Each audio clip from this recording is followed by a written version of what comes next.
Welcome to Positive Talk with Kevin McDonald. Hey, that's me. Hi, and welcome to Positive Talk. Our show features the best positive stories and people from around the globe as we endeavor to answer the universal question of why am I here and what is my purpose? Understanding that can change everything, and knowing your greatness is fundamental to living your best life. So join us right now as together we work to create the adventure of our lifetime. And welcome to the show, everybody. I got to tell you, I do.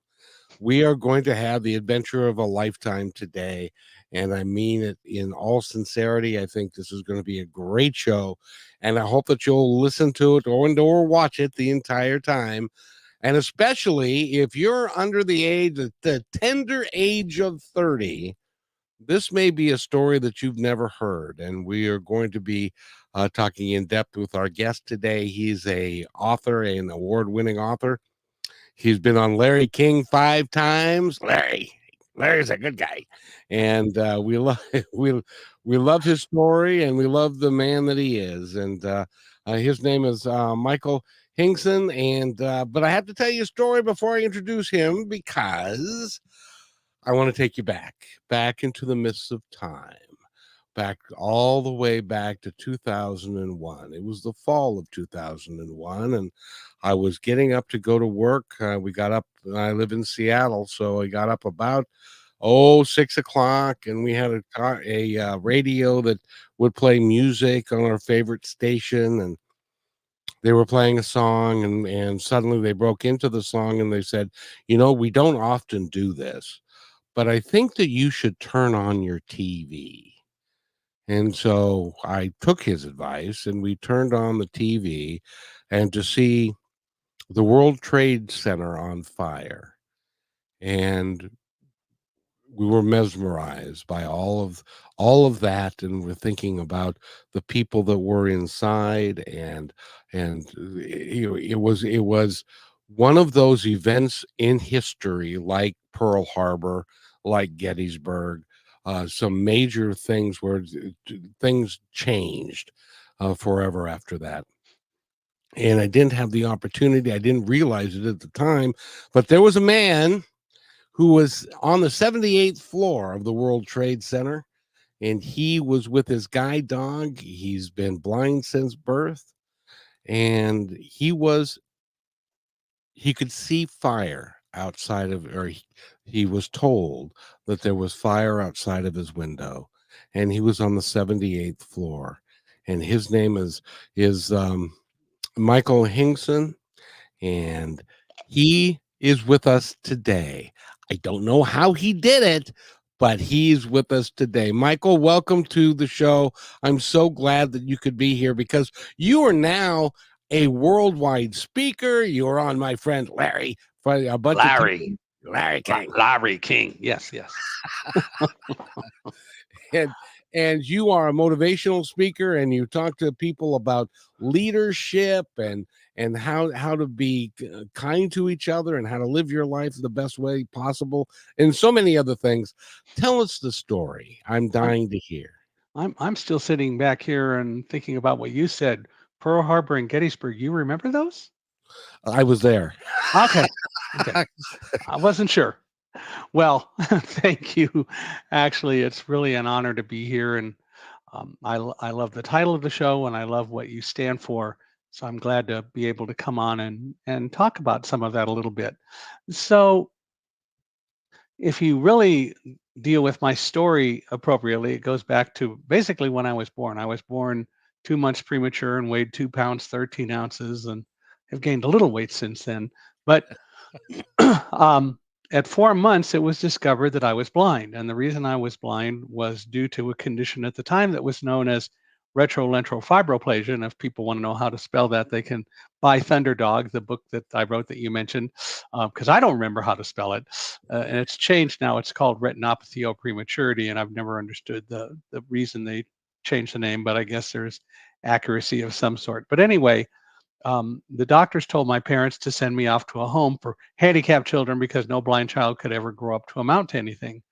And my parents said, "You're wrong. He can do whatever he wants. We're going to raise him with the idea that he can do whatever he chooses to do, and we're going to give him that opportunity. And they did. And I grew up with the mindset that I could do whatever I chose to do, and um, obviously do positive things and not bad things. But still, I grew up learning that I could do whatever I chose to do. And there were challenges along the way. There are less challenges in some senses now, but in some ways the challenges are as great, because the issue is that most people still have the mindset of those doctors. Send children off to a home. Uh, Blind kids really can't grow up to do anything. The reality is that um, you just, if you're handicapped, if you're disabled, if you're blind, you can't do stuff. Well, I will tell you, earlier today, I participated in a webinar with a company called Independence Science. And the whole point of that company was that a blind chemist back in 2009 began working with a company and developed a product called Talking Lab Quest. It was an outgrowth of a product from Vernier Science and Education that was a box that people could connect various probes to, and they could read the displays and measure things, but that didn't work for blind people. So Carrie Sapalo developed a way to make that LabQuest talk. So the reality is now blind people can do science. So technology helps a lot. We didn't have as much of that when I was born and growing up, but nevertheless, over time it did develop. I went to school. I went to regular high school. I went to college. Went to the University of California at Irvine, and got a master's degree in physics and a secondary teaching credential. And actually, just recently revisited UC Irvine because I was inducted as an alumni member into Phi Beta Kappa, which I never thought would ever happen. I was around for the organizing chapter, but I left right after that because my time at UC Irvine was over. They discovered me again last year and they asked me to come and become an alumni member. So it's a great honor.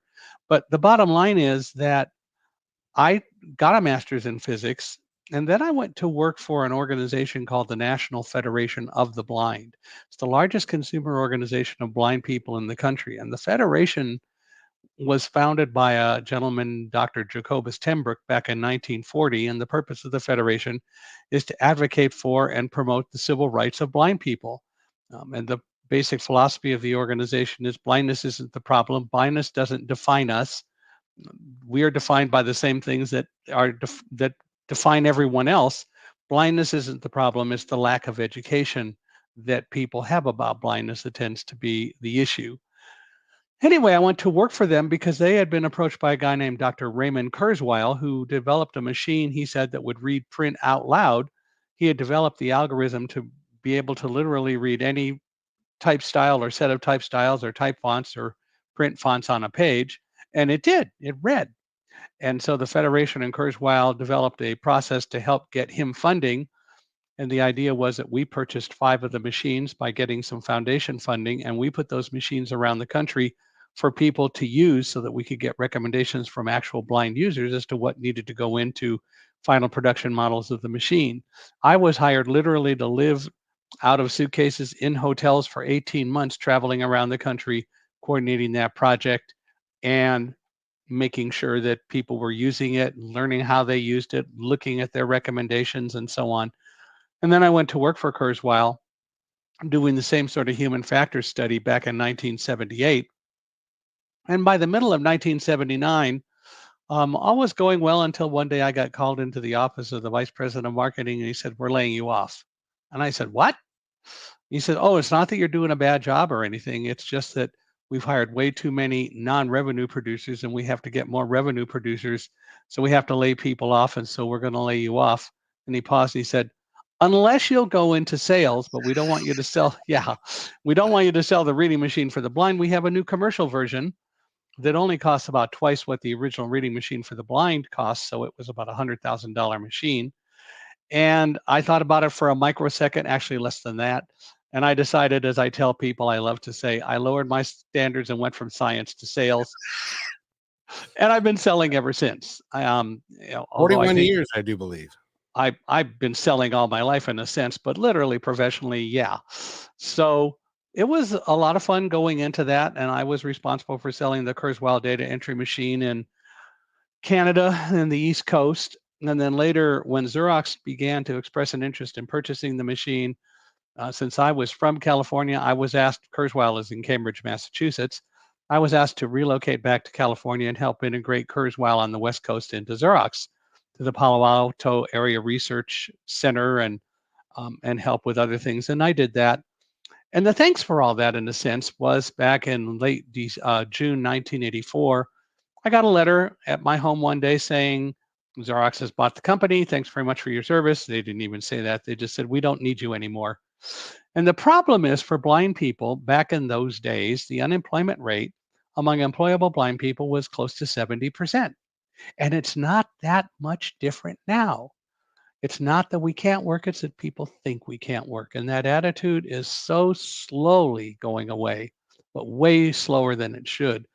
But anyway, I couldn't find a job after 6 months. And so I started my own company selling computer aided design systems to architects, because I didn't need to work the machine, the computer. It was a PC based CAD system. What I did need to do was to know how to work the machine. And we also hired someone to do a lot of the demos, but I knew how to work it and could talk about it and be intelligent.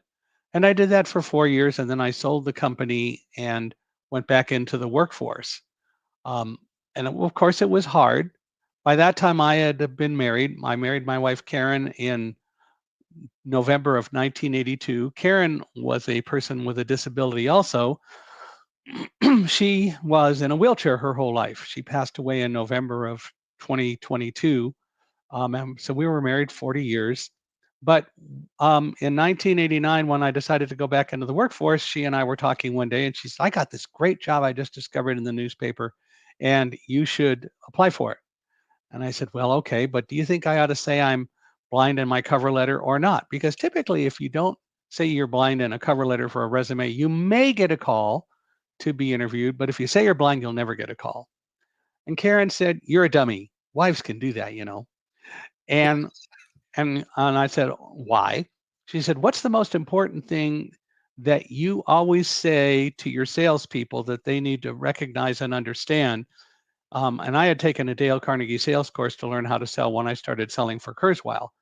And she was ahead of me, as wives often are. And I finally just said, well, what are you talking about? And she said, you've always told me that the most important thing you've said to salespeople is turn perceived liabilities into assets. What is blindness? It is, let's say it together, a perceived liability. It is not an actual liability. So I went off and I wrote a cover letter, and here are the last two paragraphs of the cover letter, because it's as positive as it gets. What I said in the cover letter, the last two paragraphs were, the most important thing that you need to know about me when you're considering me for this job is that I'm blind. As a blind person, I have had to sell all my life just to survive. I've had to sell to convince people to let me buy a house, rent an apartment, take my guide dog into the grocery store. We didn't have the ADA at that time, and so on. So when you're looking to hire somebody for this job, do you want to hire somebody who comes in for 8 or 10 hours a day and sells and then goes home? Or do you want to hire somebody who sells 24 hours a day as a way of life? And that was the letter that we sent off to the company. 2 weeks later, I got a call and they said, because of that letter, we want to interview you. And I went down we were living in Mission Viejo to Carlsbad. Karen drove me down, and that day I was hired. And I went to work for this company. So now it was July of 1989. I guess I timed it really well, because I got hired on July 2nd, and then July 3rd and July 4th was holidays. So it worked out really well. I love to say that. But seriously, I worked for them for a number of years, and then they asked me to relocate to New York because I was selling to the East Coast from the West Coast, and the company had grown enough, excuse me, that we could open an office in the East Coast, and we actually opened it on the 23rd floor of Tower 1 of the World Trade Center. And I worked for them for a year, and then I was recruited away. And then in 1999, I was recruited away by another company whose products I had sold while working for a reseller. And this company asked me to open an office for them in New York City, because Wall Street really liked manufacturers to be in their sphere of influence. They didn't want just representatives. They wanted real manufacturers of products. Even though we might work with resellers, they wanted people they could thump on if they needed to. And so I opened the office, and we opened it on the 78th floor of Tower 1 of the World Trade Center. One of the things that I did as soon as I opened the office, and I had just gotten my fifth guide dog, Roselle, one of the things that I decided to do was to recognize that as a leader of the office, I had to do what any other leader would do, which also means I had to know where to go if we were going to take people out to lunch. I needed to know how to travel around the World Trade Center independently to go to offices and so on. And I carried it further. I needed to know what to do in the case of an emergency at the World Trade Center, because if something happened, there had been a bombing in 1993 that most people don't remember today, but it happened. So I knew I needed to know all of that because I needed to be able to do what anyone else in my position would do. So people come in the office and we're talking and we are getting ready to negotiate a contract. We decide we're going to go out to lunch. I can't just say, oh, someone's going to have to lead me. I'm blind. I don't know how to get anywhere. I need to be able to say, what do you want for lunch? Okay, I know a great deli downstairs. Let me take you, and lead the way. I had to do that because I needed to be able to do what anyone else would do. So the bottom line is that I learned all of that. And what I didn't even think about so much at the time was I created a mindset that said, you know what to do if there's an issue in the World Trade Center. And because of that, I um, really was able to travel around the World Trade Center, go to different places, know what to do in an emergency. And what that actually did was it created for me, although I didn't realize it for many years, a mindset that said, you know what to do no matter what. So on September 11th, we were going to be holding some seminars to teach people how to sell our products, some of our reseller partners. And of course, all of that changed at about 8:45 in the morning, or 5:45 your time. Um, and so the building was struck, and I'm holding my hand vertically and I'm now tipping it toward the camera. That's what the building did. It literally tipped, and then it came back. The thing is that, and you made a really good point before, in all seriousness, for people probably under 30 or certainly under 25 or 26, this is all history. And while they may have heard the story, it's history. It's not something that they experienced or saw directly. And so um, for us, of course, it was real. And when the building was struck and it tipped and then it came back, there was no question about evacuating. We had some guests, and I had a colleague, David Frank, my partner, who was in our corporate office that day in our office from our corporate office in California. And I asked David to get our guests to the stairs. Don't let them take the elevators, because I knew that if there was fire in the building and David saw it and reported it to me, then that could be getting into the elevator shafts. And if it did, anybody in an elevator car could probably, and they did, perish. So David got our guests to the stairs. I called my wife, Karen. It was a little after 9. No, I'm sorry. It was about 8:47 in the morning. It wasn't after 9. It was just about 2 minutes after the plane hit Tower 1. And I told her that there had been an emergency or something, an explosion. We don't know what, but we're evacuating. And of course, she wanted to know more, but there was nothing else to tell her. And so the result was that when David came back, we checked the office one last time. We went to the stairs and we started down. And I was working with my fifth guide dog, Roselle. Now, you need to understand what a guide dog does and what a guide dog does not do. Contrary to what reporters and most people say, guide dogs do not lead blind people. The dog, to not be insulting, but nevertheless true, the dog is not the brains of the outfit. We're a team. We each have a job to do. The dog's job is to make sure that we walk safely. It's my job to know where to go and how to get there. And as I explained earlier, that's what I learned how to do. While I was, in fact, getting this mindset that says you know what to do in an emergency, that became such an integral part of my life. But the dog's job is to make sure that we walk safely. So if we're walking down the sidewalk and we get to a street corner, and then I tell the dog forward to go across the street and the dog refuses to go, there's probably a reason for that. And I'm not going to force the dog to go. It's a process called intelligent disobedience. The dog has the right and the authority, if it feels that it would put us in danger, to do what I want, not to do what I want. So I can be at a street corner and say forward. Dog refuses to go. Why? Probably because there's a hybrid car coming that's not making any noise and I don't hear it, or any number of other kinds of things. But the bottom line is that's what the dog does. But I have to tell the dog where I want it to go, left, right, and so on. And the two of us work together. And when we both have confidence in each other, it works well. Dogs do love unconditionally, but I don't think that they trust unconditionally.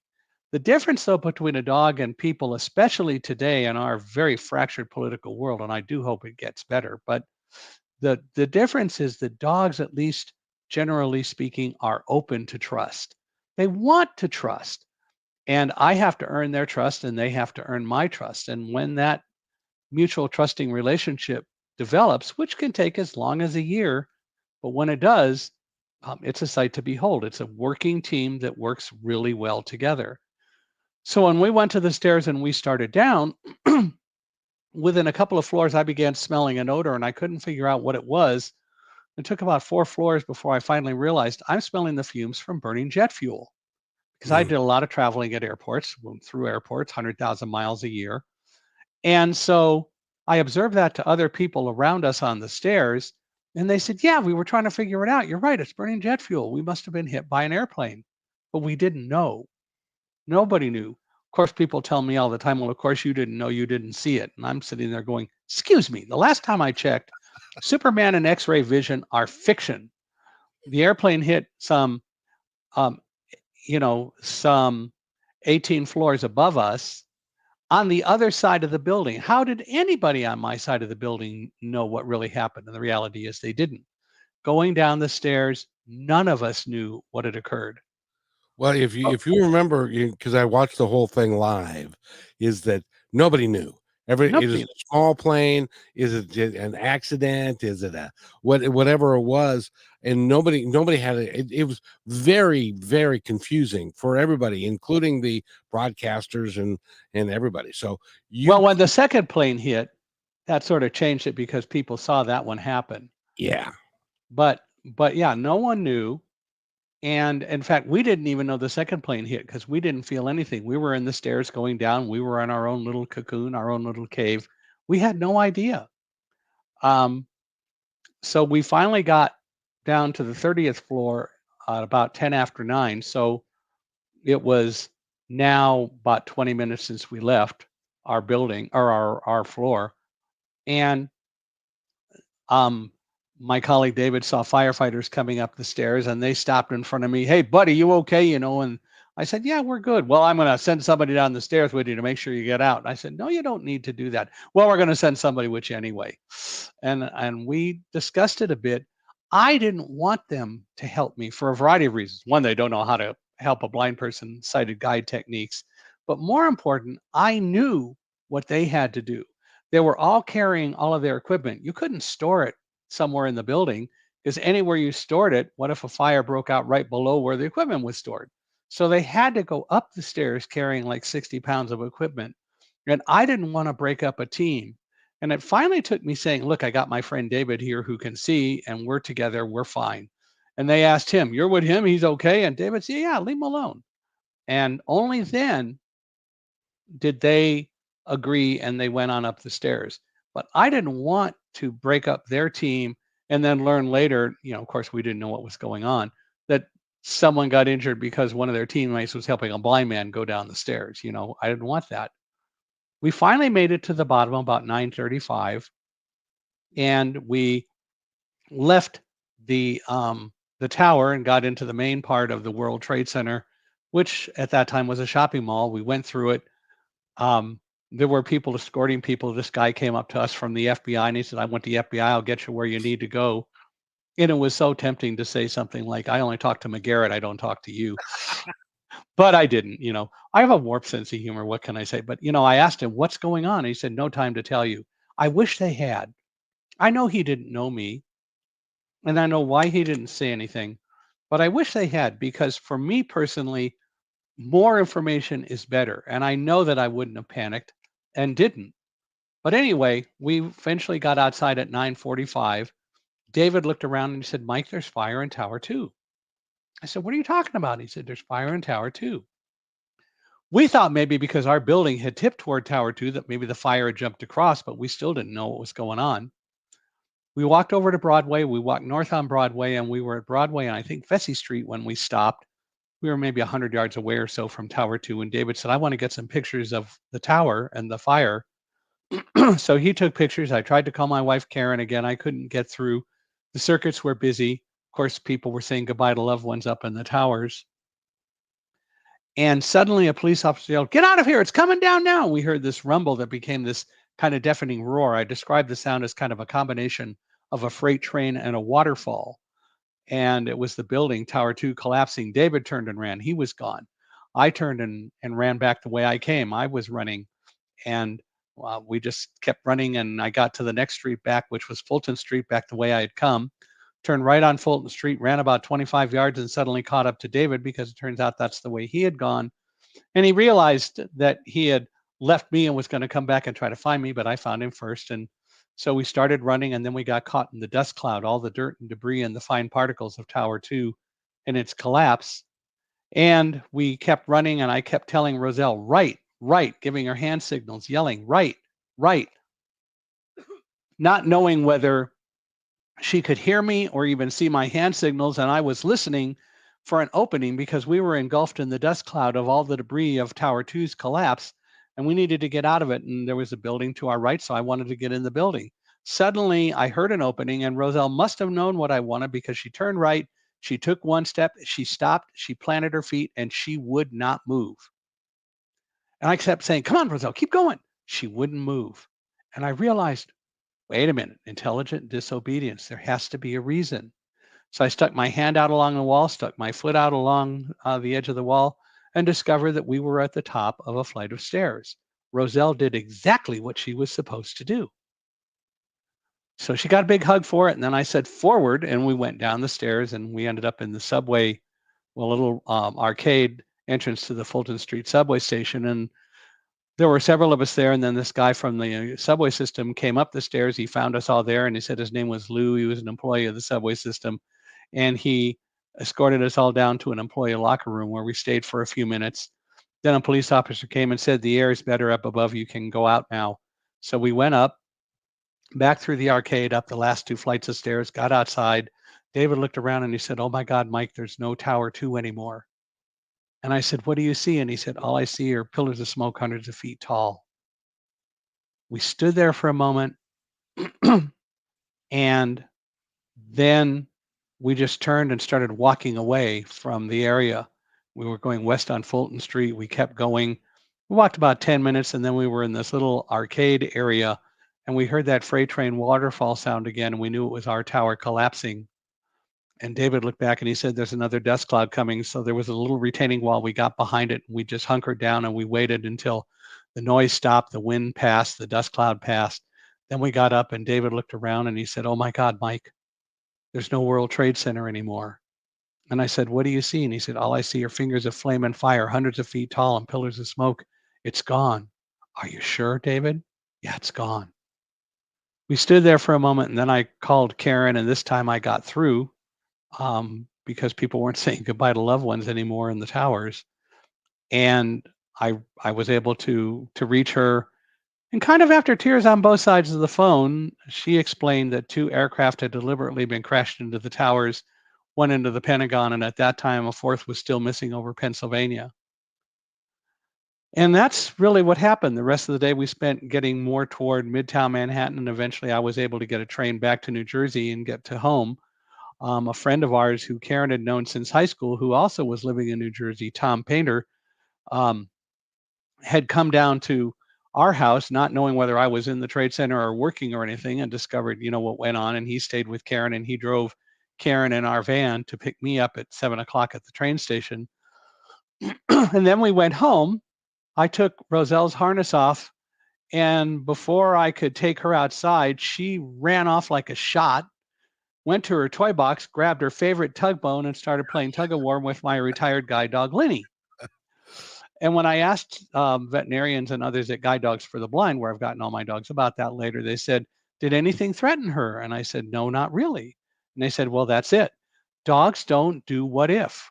When it was over, it was over. and um, and it was for her. She was fine. And so then, of course, then we started to think about it. And the next day, I called guide dogs to let them know that I had been in the tower that day because several people from there had visited us from San Francisco. They had visited us in the World Trade Center and actually San Rafael.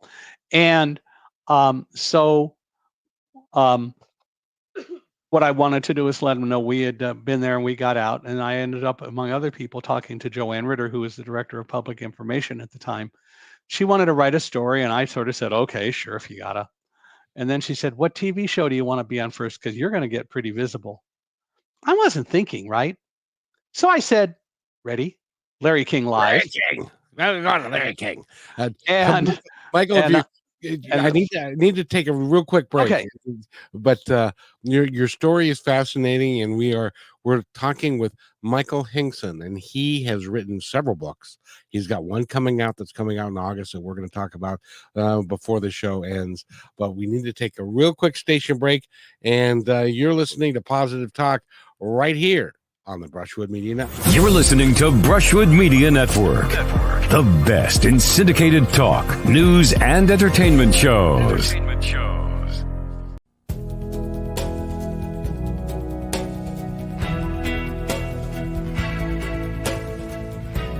They have your eyes.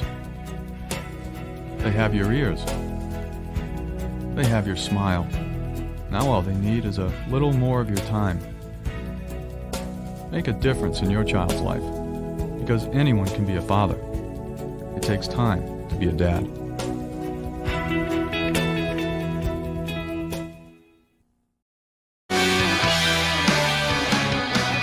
And welcome back to Positive Talk with Kevin McDonald. We are talking to a gentleman.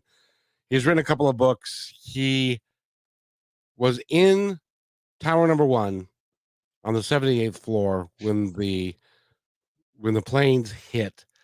He made it down. His story is fascinating. If you want to hear his story again, go to positivetalkradio.net. It'll be there. Go to YouTube. It'll be there sooner.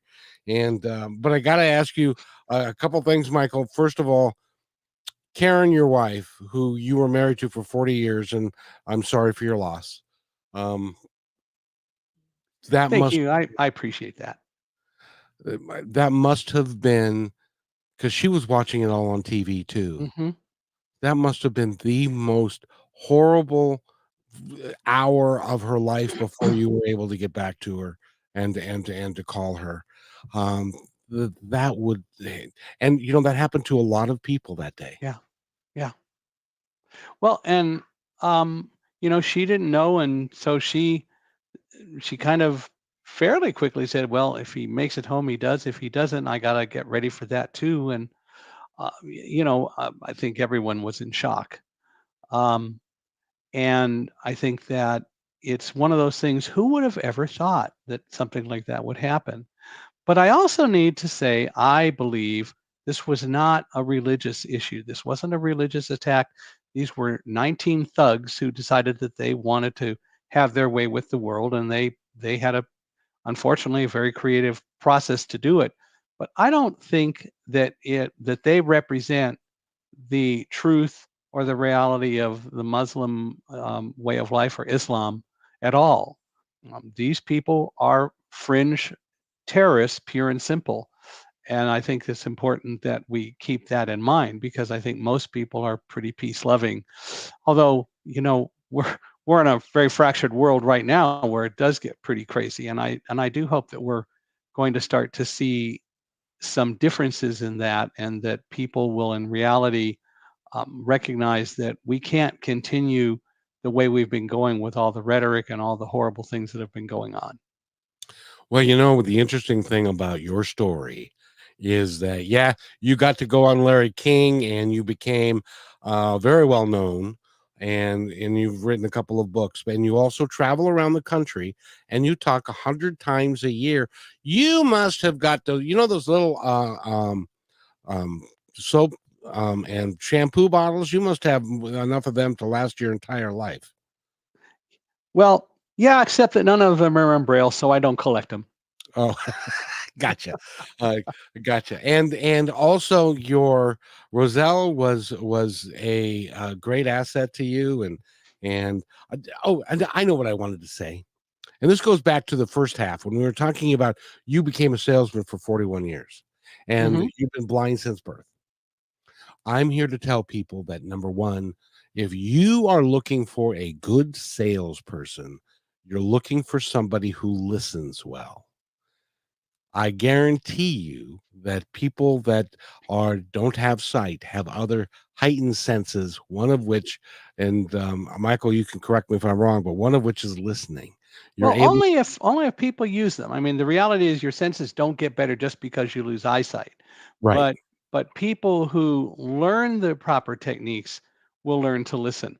I would also say, being self-serving and as you pointed out, a public speaker today, is if you're looking for a good speaker, you need to look for someone who listens well and who recognizes that they're not there for them, they're there for you and to enhance and um, make your audience better for you, the event sponsor. You know, it's interesting that in your bio it says that because of the fact that you're blind, you are actually a better speaker because you're more in tune with the energy of the audience more so than necessarily somebody that is looking at people and looking at somebody looking at their phone or maybe getting ready to leave or talking amongst themselves because you're more focused in what you're doing. Is that right? I think there's truth to that. The reality is for me, I customize every talk I give.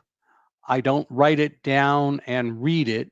I don't do PowerPoints when I give speeches because I want the audience to listen to me.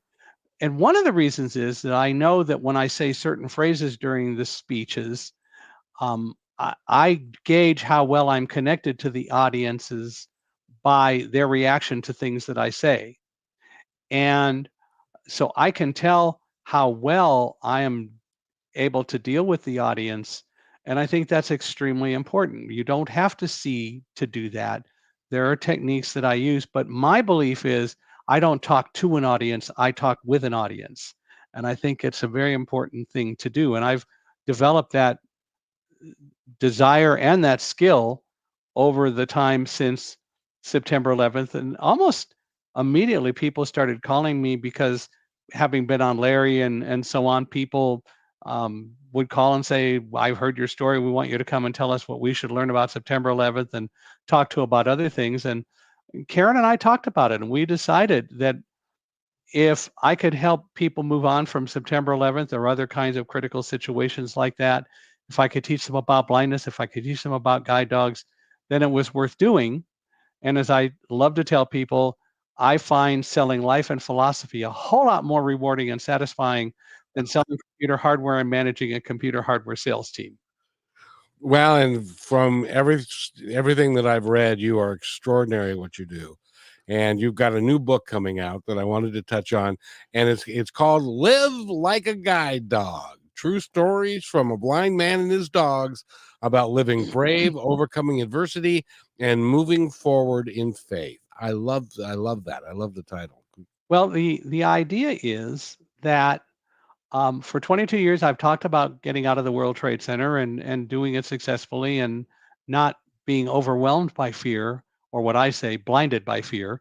But what I've not done is really work to teach other people how to do that.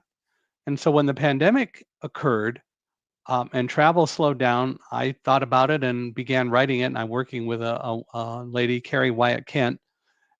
We got a contract with Tyndall House, and the book will be out on August 20th. And you've got the link so people could go pre-order the book right now if they wish, and I hope they will. But the idea is fear is something that you either allow you to be controlled by it or you control. I'm not going to tell people don't be afraid. What I am going to tell people and do tell people in the book is that in reality, you can control that fear and you can use it as a very powerful motivator to help drive you and steer you where you need to go. Remember what I said about Roselle when she got home and she went off and just grabbed her favorite bone? There was a lesson there. We spend way too much time doing what if. What about this? What if this happens? What if that happens? And many people, Mark Twain among others, have said if you spend most of your time just worrying about everything, first of all, 90% plus will never happen. And all you're doing is driving yourself crazy because you're what ifing and there's no need to do it. One of my favorite mantras is to tell people, don't worry about the things that you can't control. Focus on running with Roselle and the rest will take care of itself. Or in my case, focus on what you need to do and the rest will take care of itself. Just focus on what you have to control. And I'll tell you the story of why I say that. When Tower 2 was collapsing and I turned and started running, the very first thing I said was, God, I can't believe that you got us out of a building to have it crash down on us. And immediately I heard a voice, and this is all in Thunderdog. I heard a voice that said, don't worry about what you can't control. Focus on running with Roselle and the rest will take care of itself. And I had this sense of calm and peace that if Roselle and I worked together, we'd be fine. And ever since then, I work to tell people, don't worry about what you can't control. Focus on the things that you can. The other stuff will take care of itself because you don't have any control over it anyway. And if you fret about it, it's not going to do you any good. All it's going to do is make you feel more negative and more apprehensive And fearful. And Yep. fearful. And if you live in fear, you can't live in hope and love, and because they're opposites. Right. And so I love that. And I imagine that speech and that talk that you're giving is very well received these days. I think so, and I'm always looking for more. And if any of your listeners need a speaker, they can go to michaelhingson.com or email me at speaker@michaelhingson.com. We're always looking for speaking opportunities, anywhere in the world for that matter. I believe that the reality is what happened at the World Trade Center was horrible. It was not a good thing, but at the same time, we can learn from it and we can turn the events into something positive in our lives, and we should. And that's what I try to do. I try to get people to understand you can either just view it as the worst thing that ever happened in the world, or you can realize that there are lessons to be learned from it, and you can learn and you can move forward in a positive way. I just love that because after all, this is Positive Talk Radio. Well, there's that too. Yeah, there is that. If you want to go find out more about Michael, Michael Hingson, that's HINGSON.com. And you can pre-order the book that's out now. Live like a guide dog. Live like a guide dog. Thank you very much. I wish I could read. And his bio, his contact information, and if you want to book him, you can go right there and that will take you to his team and they can figure out a way for you to do that and to book them and stuff like that. You're doing, I read that you're doing like 100 dates a year. Isn't that enough?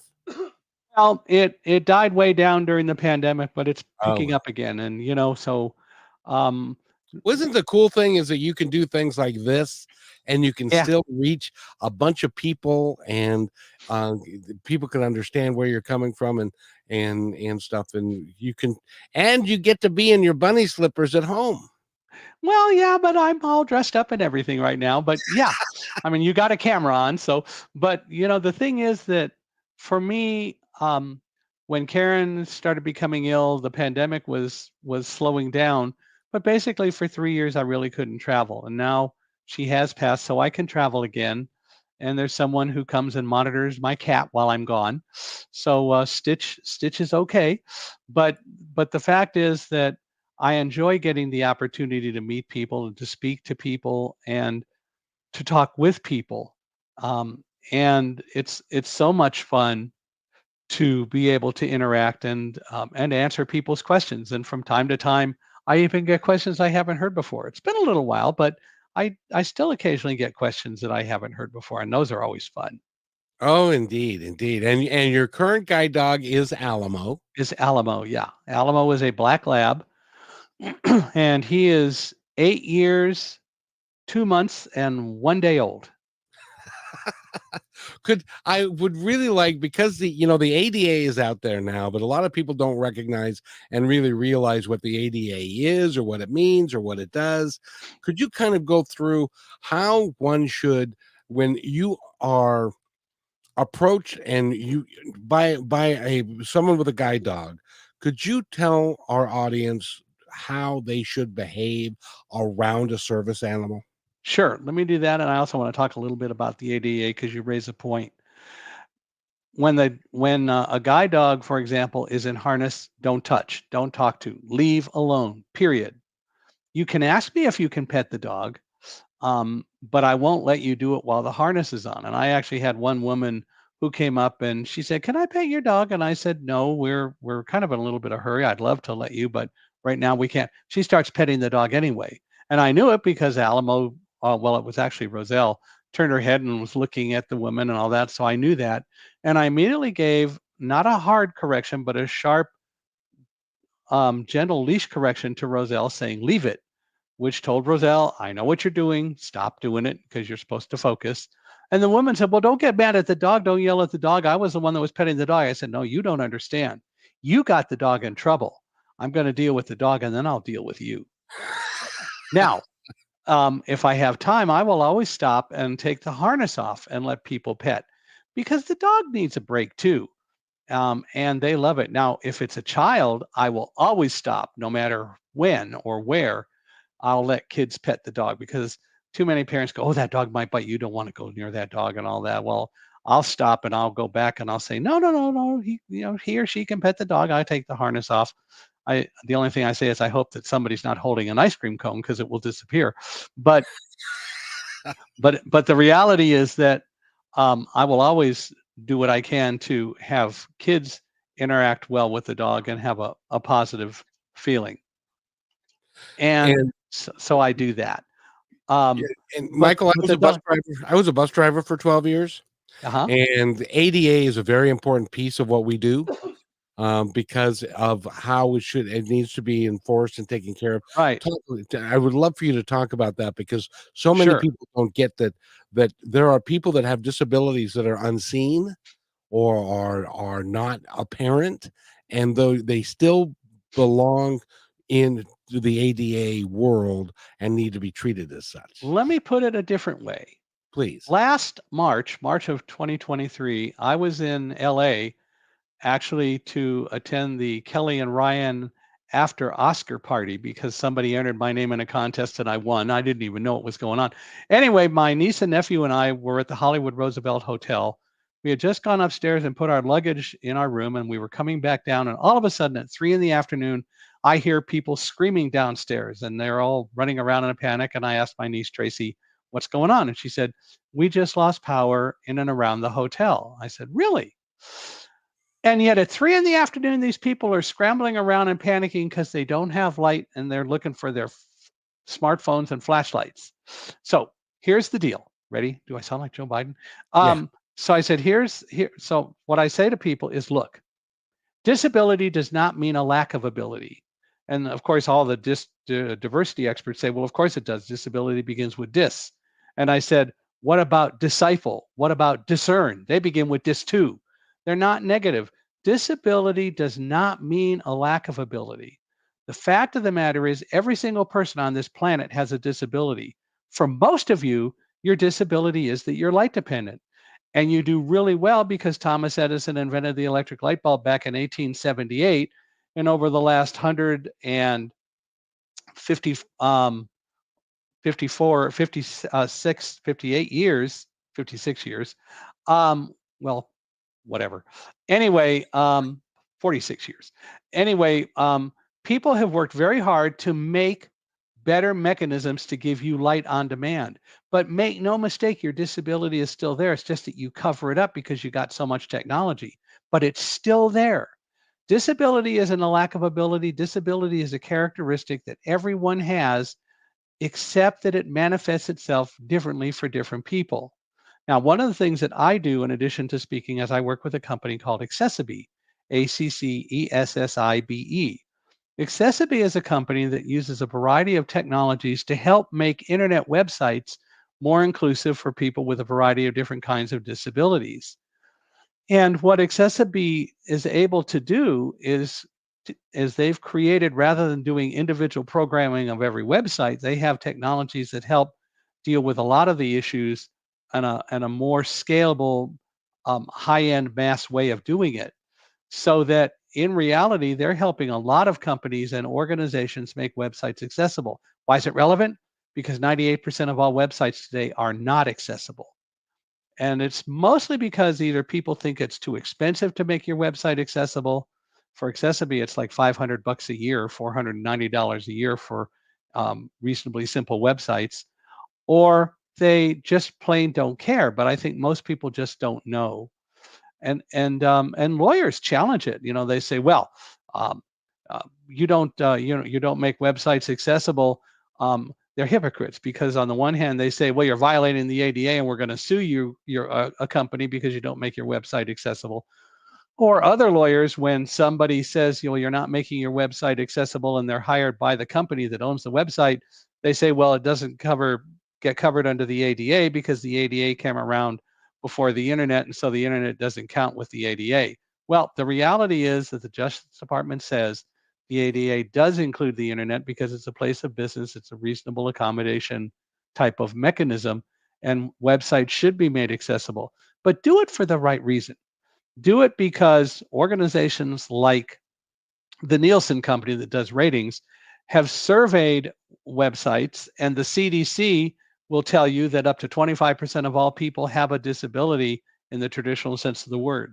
So do you really want to leave 25% of your potential audience out of your sphere of influence, or do you want to try to get them in by making your site accessible? And that's And the reason for doing it. and even paid customers. By the way, we're talking with Michael Hingson, and we need to take a real quick break again, and we'll be right back with our final segment. We're going to get all of this information out, where you can pick up the new book and all the books, and how you can get a hold of him so that he can educate your audience and he can come speak to you.